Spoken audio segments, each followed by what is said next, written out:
about recall with Mr. Barley. So we've been working on recall in a few different ways. One of the main ways that we have been working on recall is recall conditioning. I don't know if you've heard of Pavlov and his dogs, but the idea is the same. Pavlov would ring a bell and then feed the dogs, ring a bell, feed the dogs, ring a bell, feed the dogs, until eventually he would ring a bell and the dogs would immediately start salivating. They were already anticipating the food.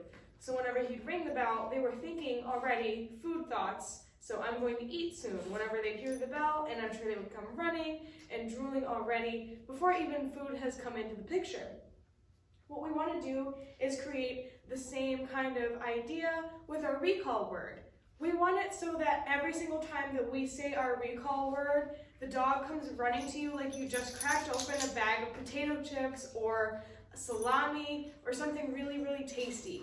We want them to come as quickly as they do when we open up snacks like that. So we want it to be something that without a doubt, they hear the recall word, they whip around, and they come back immediately without any kind of hesitation whatsoever.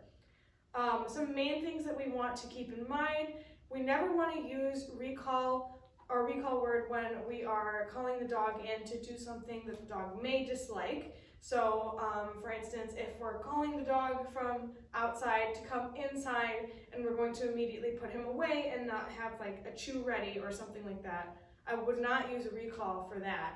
I would not use a recall before I'm about to do my dog's toenails.